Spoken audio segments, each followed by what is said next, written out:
Sur la terre pour un but, tu dois remplir ton ministère, tu dois vivre la vie qui a de sens à ses yeux. Dédie ta vie à Jésus encore ce matin. Dédie-lui ta vie. Dis Seigneur, voici ma vie devant toi. Je veux que tu l'utilises, je veux que tu en fasses quelque chose qui a un sens. Que ma vie laisse un héritage sur cette terre. Que ma vie laisse un héritage, Seigneur, dans ce monde. Prie ainsi ce matin, dédie ta vie au Seigneur. Et là, quand vous avez pris, c'est un moment important de ta vie. Ce n'est pas quand on te demande de chasser des démons qui est un moment important de ta vie. Voici le moment important de ta vie. Et là, quand vous avez pris ce matin,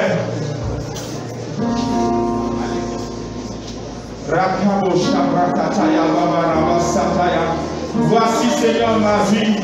Je te la dédie ce matin. Je te remets ma vie. Car Seigneur, c'est un privilège de te servir. C'est un privilège de vivre pour toi. D'être le disciple qui a rejoint un jour son Père. D'être le serviteur qui a bien accompli son ministère. Seigneur Dieu, ma vie sur terre ne sera jamais une misère. Non, Père éternel, je vis pour t'honorer, Père. Et voici ma vie en sacrifice. Merci, Père. Nous allons l'élever parce qu'il seul est digne d'être adoré. Jésus seul est digne d'être célébré. Et quand tu élèves Jésus, c'est que tu l'élèves au-dessus de toute situation. Tu l'élèves au-dessus de tous tes problèmes. Tu l'élèves, car le diable nous ment souvent. Il peut toujours nous faire croire que nos problèmes dépassent Jésus. Il peut toujours nous faire croire que notre situation qui nous fait couler des larmes secrètes dépasse Jésus. Tu vas élever Jésus ce matin au-dessus de tout. Et si tu l'élèves réellement avec tout ton cœur, c'est que tu l'élèves au-dessus de toute situation, au-dessus de tout problème. Alors il élève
matin? Est-ce qu'il y a des disciples adorateurs de Jésus ici ce matin? Est-ce qu'il y a des personnes nées de nouveau qui soupirent après la présence de Dieu, qui peuvent le magnifier, l'élever, le glorifier ce matin? Est-ce qu'il y a un homme, une femme qui reconnaît que sans Jésus il est perdu? Est-ce que quelqu'un reconnaît ce matin que sans lui nous ne pouvons rien faire? Et au-delà de ce que nous pouvons faire, au-delà de ce que nous sommes, est-ce qu'il y a quelqu'un ce matin qui peut reconnaître que Jésus, lui règne par lui-même? Ce n'est pas pour rien qu'il a dit, avant qu'Abraham ne soit, je suis. Il est le Dieu qui existe par lui-même. Il est celui qui conduit toutes choses. Rien n'échappe à son contrôle. Voici là le pouvoir de s'assujettir toutes choses. Il a créé les cieux et la terre. Au commencement était la parole. La parole était avec Dieu. La parole était Dieu. Oh, adore Dieu. Adore-le ce matin. Prends ce temps tout de suite là maintenant. Vous bénissez son nom. Avant que la parole de vie ne vienne dans ton cœur. Avant que la parole de salut ne vienne vers toi. Adore-le. Adore-le. Sakabosha Tabrakataya. Rebebeboshitaya. Au nom de Jésus, nous avons prié. Et tu as fait cette requête comme il y a 2 semaines. Seigneur, fais ton œuvre en moi. Et laisse ta voix et prie ainsi au nom de Jésus. Dis-le sincèrement, Saint-Esprit, ce matin, fais une nouvelle œuvre en moi. Fais ton œuvre en moi. Brise-moi. Change-moi. De la même manière que le raisin pressé, écrasé, pour donner un vin nouveau. Seigneur, je veux être un vin nouveau. Oh Jésus, fais ton œuvre en moi ce matin.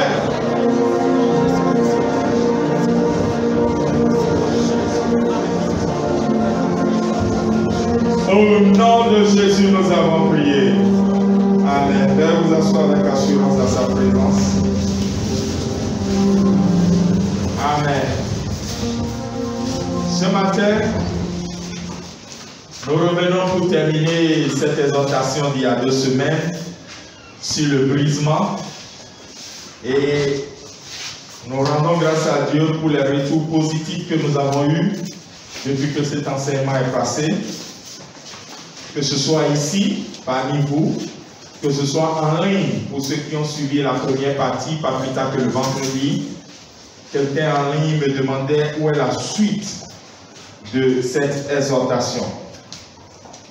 La suite, la voilà. Donc, fais ton œuvre en moi, Seigneur, 2e et dernière partie. Pourquoi est-ce que dans l'église locale, il y a des bruits? Pourquoi est-ce que dans les maisons, dans les familles, il y a des bruits? Et ce que nous appelons bruit, ce n'est pas une nuisance sonore, c'est les disputes, c'est les tiraillements, c'est les conflits. Alors que la parole de Dieu dit, il ne faut pas qu'il y ait parmi vous ces genres de choses. Mais s'il y en a, 1 Corinthiens 3:3 nous a dit que c'est parce que nous vivons encore selon l'homme livré à lui-même. Nous vivons dans la chair. Nous n'avons pas atteint, nous ne recherchons pas plutôt la maturité spirituelle. Et nous avons vu beaucoup de choses la fois dernière. Si c'est en ligne que vous nous suivez, la vidéo juste avant celle-ci est la bonne. Et puis, aujourd'hui, nous allons continuer, toujours en suivant les pas de Jésus et en regardant dans les Saintes Écritures pour laisser le Seigneur faire son œuvre de brisement en nous. Quelqu'un dit Amen. Le verbe briser, en français, vient du mot latin brisare, qui veut dire quelque chose qu'on a cassé, quelque chose qu'on a mis en pièces. Ça veut dire aussi le fait d'être dans une grande tristesse, dans un état d'affliction. Mais pas une tristesse qui vous conduit à la mort, mais une tristesse qui conduit à la vie. Et dans la Bible, si on devrait voir briser ou brisement et tout ça, ça donne le sens général de écraser, fouler aux pieds, abattement ou humiliation. Et je sais que si dans nos relations interpersonnelles, c'est-à-dire les relations entre nous, ou même à la maison, l'un voulait agir envers l'autre d'une certaine manière, l'autre va dire, pourquoi est-ce que tu ne me considères pas? Pourquoi tu ne me donnes pas de la valeur? Pourquoi tu me rabaisses? Et nous, on a commencé par comprendre depuis l'autre dimanche que parfois, celui qui fait ça envers vous, ce n'est pas lui le problème. C'est Dieu qui passe par cela parfois pour nous faire et faire dans nos vies plusieurs choses. Je vais vous dire un peu ce que Dieu cherche en voulant nous faire passer de façon régulière. Je dis bien de façon régulière, que quelqu'un ne pense pas qu'il a été déjà brisé, que c'est fini.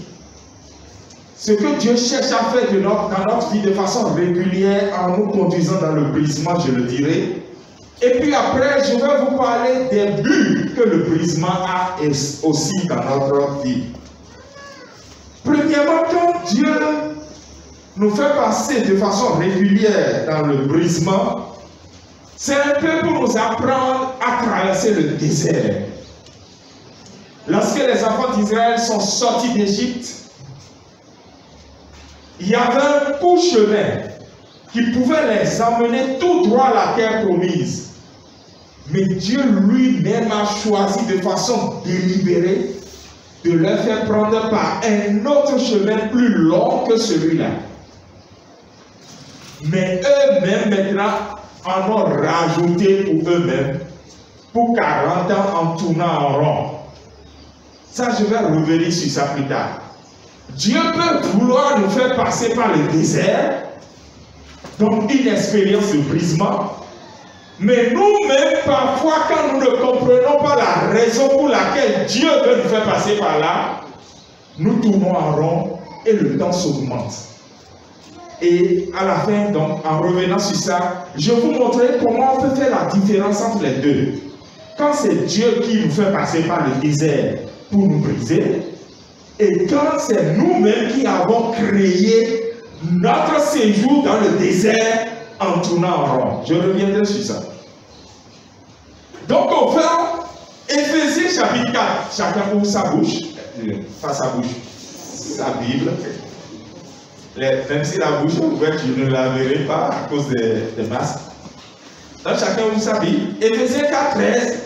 Vous verrez clairement que il est dit à partir du verset 11 que Dieu a libéré des dons, des ministères tels que les pasteurs, les évangélistes, les prophètes, les enseignants et les apôtres, pour que nous, enfants de Dieu, nous mûrissons, nous grandissons et que nous soyons à l'image de Jésus, que la Bible dit atteindre la stature de l'homme fait à l'image de Jésus-Christ. Donc tout ce que Dieu cherche, c'est de nous débarrasser de beaucoup de choses qui nous empêchent de ressembler à Jésus. Quelqu'un dit Amen. Quelqu'un dit fais ton œuvre en moi, Seigneur. Les enfants d'Israël sont sortis d'Égypte en une nuit. Mais avant que l'Égypte ne sorte d'eux, ça a mis 40 ans. Les choses doivent sortir de nous. Des habitudes, des comportements, des attitudes doivent nous abandonner. Ou c'est à nous de les abandonner. Si nous sommes intentionnels, si nous le voulons, nous-mêmes nous cherchons même le chemin du calvaire. en disant, Seigneur, je marche là où tu changes les vies, à la croix, et il nous changera. Mais si nous ne sommes pas intentionnels, il nous fera entendre un message comme celui-ci, pour nous faire désirer cela maintenant. Et un jour, parce qu'il nous aime, il nous fera traverser des situations où on est appelé à changer et à nous débarrasser de nos fardeaux qui ne peuvent pas nous aider à entrer au ciel. Voilà 3 raisons maintenant, je vais citer, pour lesquelles Dieu nous fait passer par le brisement. En premier lieu, le brisement pour quelqu'un ici va servir à lui enlever son orgueil. L'orgueil, c'est l'un des péchés les plus difficiles à identifier chez soi-même. L'orgueil, c'est le péché qui a précipité Satan du ciel sur la terre en attendant la vie éternelle. L'orgueil, c'est le péché qui détruit les destinées glorieuses. L'orgueil, je préfère m'arrêter là. Dans la Bible, l'exemple de brisement qui a bien abouti, positivement abouti par rapport à l'orgueil est dans Daniel chapitre 4, du verset 28 au verset 37, ouvrez votre Bible, où vous verrez l'histoire du roi Nebuchadnezzar. C'est vrai, c'est un païen, mais il était entouré des chrétiens. Et à un moment donné, parce que Dieu l'a utilisé pour corriger son peuple, à un moment donné, parce que Dieu l'a utilisé pour bâtir un grand empire, lui n'a pas reconnu que c'est Dieu. Pourtant, Dieu était autour de lui. Il entendait Dieu avec le témoignage de Dieu, mais il ne voulait pas reconnaître que c'est par Dieu que tout cela a été fait.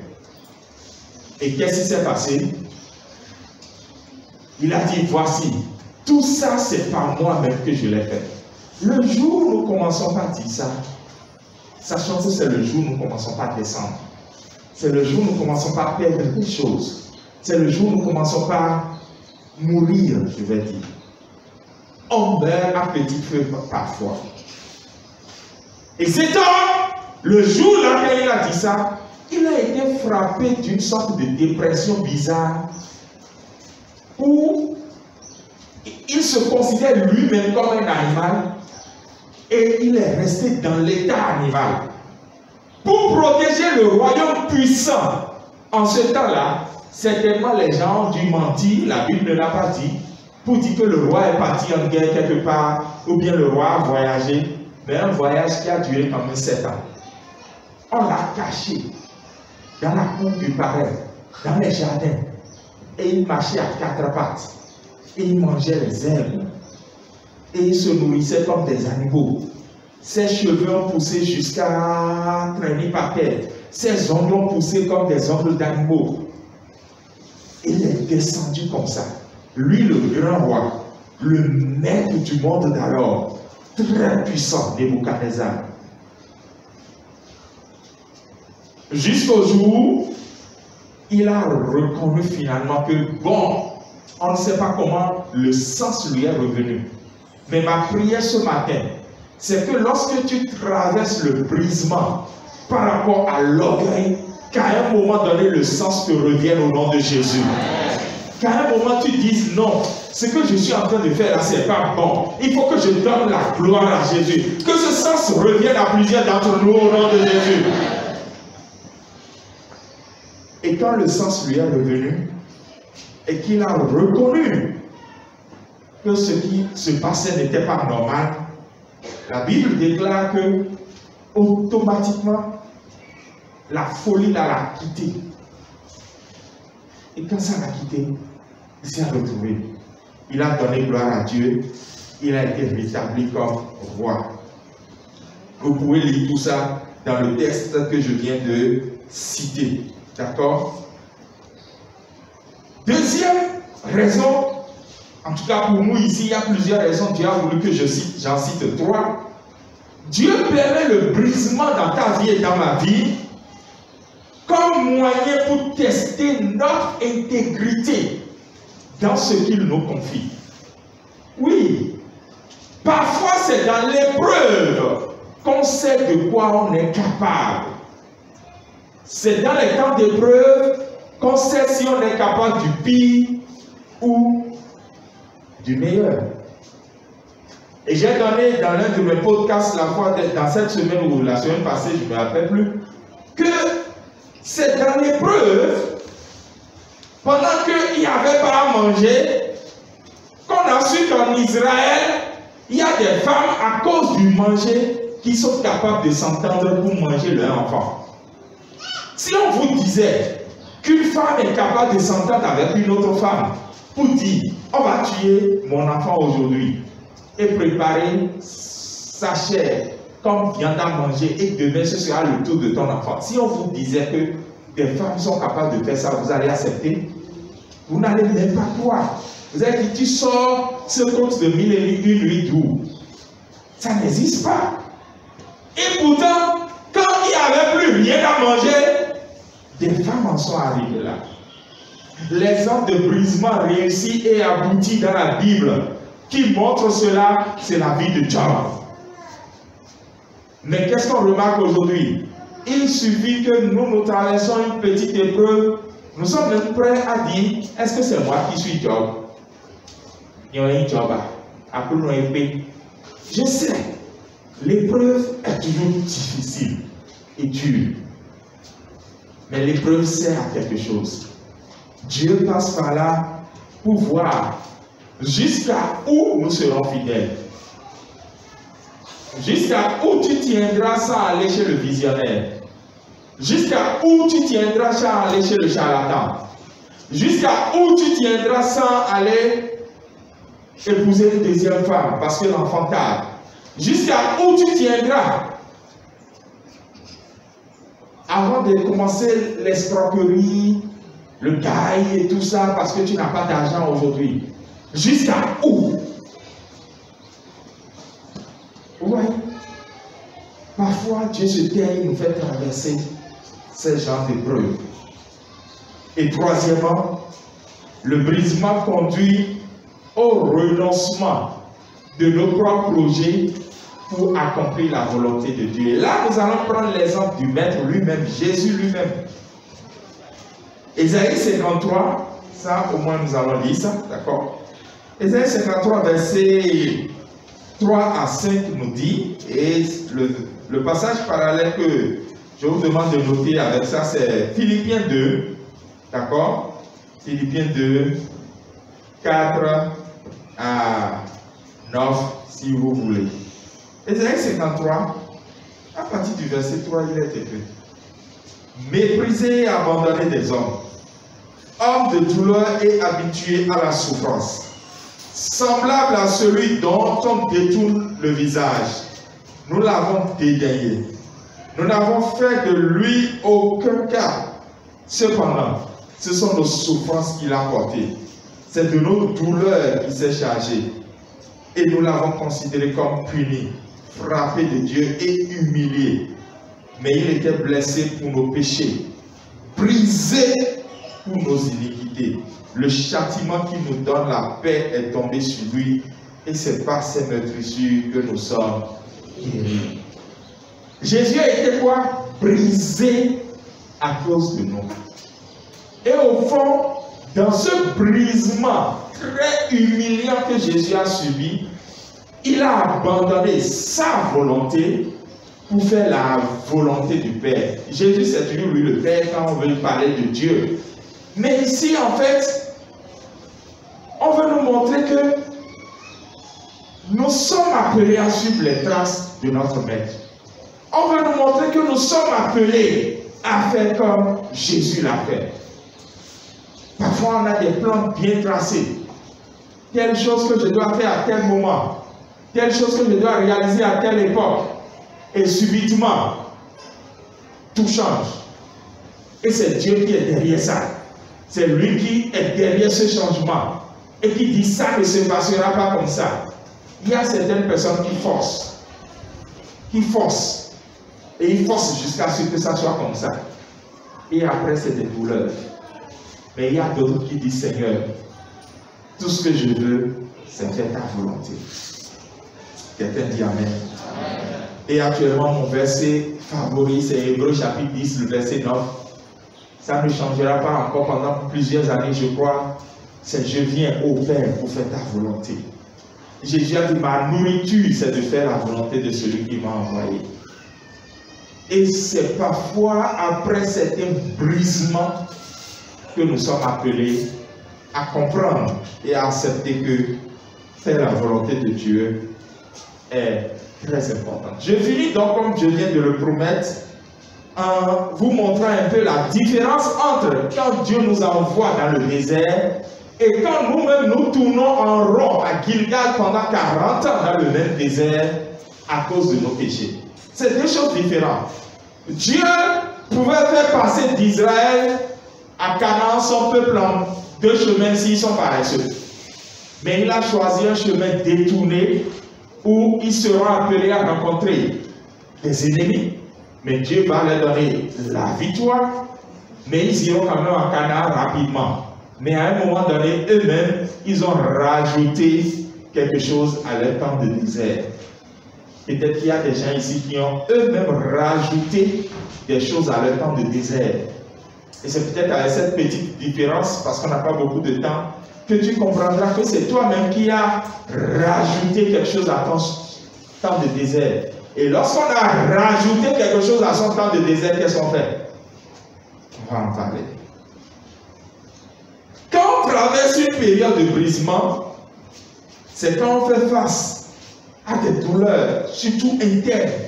Il y a un bazar. C'est des choix difficiles que vous êtes appelés à faire. Parfois, c'est des privations. Ou parfois, c'est une attente. Mais Dieu amène tout ça pour que vous puissiez atteindre tout ce que nous avons dit précédemment. Quand ça vient de Dieu, vous allez remarquer que c'est Dieu pour un temps. Dieu lui-même vous donne la conviction dans votre cœur que bientôt ça va finir. Lorsque vous venez à l'église et que vous entendez des messages qui vous exhortent à attendre l'intervention de Dieu, vous allez voir que votre cœur est rempli et satisfait. C'est le signe vraiment que c'est Dieu qui vous a mis dans ce désert. Je vous assure, vous croyez au fond de vous-même, si la douleur est là, que bientôt ça va finir. Le livre aux Hébreux a dit, nous ne sommes pas de ceux qui se retirent pour se perdre quand ça devient difficile. Mais nous sommes de ceux qui gardent leur foi pour sauver leur âme. Bientôt celui qui doit venir viendra. Et mon juste vivra par la foi. Il y a cette conviction en vous que bientôt là, ça va marcher. Que bientôt là, il y a une délivrance. Que bientôt là, vous sortirez du désert pour aller là où coule le miel et le lait. Et que tout va changer. C'est merveilleux. Alléluia. On a cette conviction. Mais lorsque c'est toi-même qui, en couchant avec les païens, c'est ce que Israël avait fait. En fabriquant des veaux d'or, c'est ce que Israël avait fait. En murmurant, c'est ce que Israël avait fait. Lorsque c'est toi-même qui rajoute 40 années sur ta durée de désert, en tournant en rond, dans la douleur, dans la souffrance, dans l'attente, qui n'est jamais exaucée, comment est-ce qu'on le sait? On ne sent aucune, on n'a aucune espérance, voilà ce que je veux dire. On ne sent même pas qu'il y a une issue qui peut venir, pour dire même qu'on voit l'issue venir. Lorsque vous êtes à l'église et qu'on vous prêche un message d'espoir et de foi, vous dites non, le pasteur est en train de mentir parce que ce que moi je vis là ne peut jamais finir. Oui, tu sais pourquoi ça ne peut pas finir. Attends, mais tu sais ce que tu as fait pour que ça commence. On n'a pas d'espoir. On n'a pas de solution.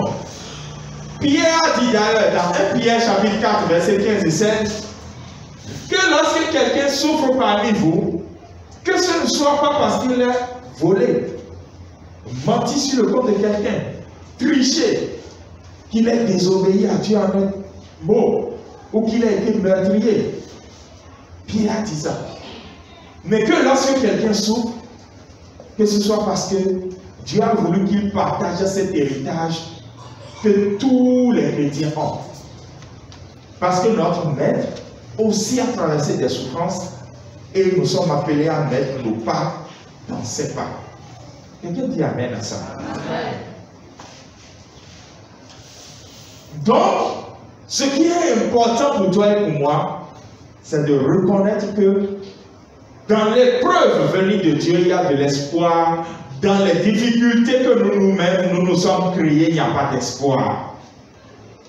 Il y a beaucoup d'autres éléments qu'on pourrait ajouter, mais je vais m'en arrêter là. Mais que faire lorsque tu racontes que les 40 années de désert, c'est toi-même qui les as créées? C'est simple. Notre Dieu n'a pas changé. Et c'est là où cette histoire avec Dieu est extraordinaire. Aucune forme de croyance au monde ne vous présentera ça. Ça n'existe pas. Nous les avons toutes étudiées. C'est la répression, sans possibilité de rédemption. Mais avec Jésus, c'est la rédemption constamment en fait. La rédemption, c'est quoi? Tu ne mérites pas d'être racheté. Tu ne mérites pas qu'après tout ce que tu as fait, qui t'a amené tous les problèmes que tu as, tu ne mérites pas de t'en sortir. Mais on dit, bien que tu ne mérites pas, quelqu'un a payé le prix. À cause de ça, on t'offre ça gratuitement. Ça n'existe nulle part. Ni à Movitia. Ça n'existe nulle part. Il y a même un film qui s'appelle Rédemption. Quelqu'un qui a tué, un meurtrier. Mais c'était vraiment rédemption. La rédemption existe. La rédemption existe. Et c'est en Jésus. J'aimerais que nous prions. Parce que Dieu va continuer par faire son œuvre en nous. Nous devons continuer par le laisser nous briser. Parce que c'est pour notre bien. Est-ce que tu peux bien vouloir te dire? Parce que c'est pour ton bien, c'est pour mon bien quand Dieu me brise et te brise. C'est pour notre bien parce que quand nous sommes ensemble en famille, personne n'aura à se plaindre de l'autre. Quand nous sommes ensemble en communauté, chacun pourra considérer l'autre comme étant au-dessus de lui-même. Le texte que nous avons lu le dimanche passé nous a dit que quand on construit une maison, on met forcément des briques sur les autres. Mais il y a des personnes qui n'accepteront jamais d'être la brique qui est par terre pour que d'autres montent dessus. Ce n'est pas ça le christianisme. Ce n'est pas ça notre vie avec Jésus. Ce matin, tu vas élever ta voix pour dire, Seigneur, fais ton œuvre en moi comme tu veux. Enlève l'orgueil qui est en moi. Fais-moi accomplir ta volonté. Et surtout, Seigneur, trouve-moi intègre dans tout ce que je traverse. Prie maintenant au nom de Jésus-Christ de Nazareth. Et laisse ta voix prier ce matin. Il y a des gens qui, quand ils sont seuls et qu'il n'y a personne, leur intégrité automatiquement tombe à l'eau. Dieu doit briser ça quelque part. Dieu doit briser ça un jour. Il ne faut pas que ta foi n'ait de valeur que quand il y a quelqu'un là. Ta foi doit montrer toute sa valeur quand il n'y a personne. Quand tu es en voyage, quand tu es loin de tout le monde, est-ce que tu es toujours chrétien? Il faut que réellement Dieu fasse son œuvre en toi. Pour que tu fasses sa volonté dans la tienne. Même si faire la volonté de Dieu est difficile pour toi. Même si obéir et partir là où tu dis de partir est difficile pour toi. Même si rejeter, abandonner cette relation est difficile pour toi. Il faut que tu arrives à le faire. Ou ta bouche dit, Seigneur, fais ton œuvre en moi, je suis prêt maintenant. Fais ton œuvre en moi parce que le brisement doit m'amener à me libérer de l'orgueil. L'orgueil m'a emprisonné, Seigneur. Je veux en être libéré. Je veux en être libéré. Je veux en être libéré. Je veux en être libéré, papa. Prie et dis, Seigneur, fais ton œuvre en moi. Parce que sans toi, je ne pourrais pas réussir. Prie ainsi et dis-le-lui. Prie ainsi et dis-le-lui. Ne t'attends pas à ce que je prie pour toi. Car il est le Dieu qui te connaît, qui me connaît. Et qui sait par où il doit nous saisir. Par où il doit nous prendre. Par où il doit agir dans notre vie. Parle-lui ce matin encore. Au nom de Jésus. Tu vas prier. Et si tu es parmi ceux qui ont créé un temps de désert supplémentaire dans leur vie par eux-mêmes, tu vas lever tes mains comme ça devant le Seigneur pour dire Seigneur, je m'abandonne à toi. Tu as appris que ce matin tu es le Dieu de rédemption. Rachète-moi Seigneur. Rachète-moi pour que je sorte de ce désert. J'ai compris la leçon et j'ai retenu la leçon, Saint-Esprit. Je suis passé par ton école de brisement avancé et j'ai compris, Seigneur. Sors-moi maintenant, Papa, et rachète-moi ce matin. Et lève ta voix et prie ainsi ce matin. Si tu rates cette occasion de prier, si tu négliges cette occasion de prier, sous la pression, sous la tension, tu fais un vin nouveau. Je renonce à mes propres voies. Tu traces un chemin nouveau. Alors je m'abandonne entre tes tendres mains. Oh Seigneur, nous voici ce matin, tu dois faire une œuvre dans la vie de quelqu'un qui est venu à toi. Car tu ne rejettes pas, Seigneur. Fais de moi un vase. Fais de moi une offrande. Fais de moi ce que tu veux que je sois. Je n'ai rien à offrir. Seigneur, tu m'as tout donné. Fais déborder ma vie de vin nouveau. Fais déborder ma vie de vin nouveau. Quand le vin nouveau, la puissance est nouvelle. Il y a la liberté et le royaume est là. Je laisse mes anciennes flammes pour qu'un feu nouveau brûle en moi. Saisis la rédemption ce matin. Saisis cette grâce que Dieu te donne ce matin. De repartir à nouveau à zéro. De jouir à nouveau de la grâce qui est disponible. De voir maintenant le temps de Dieu se réaliser dans ta vie. De voir son plan se réaliser dans ta vie.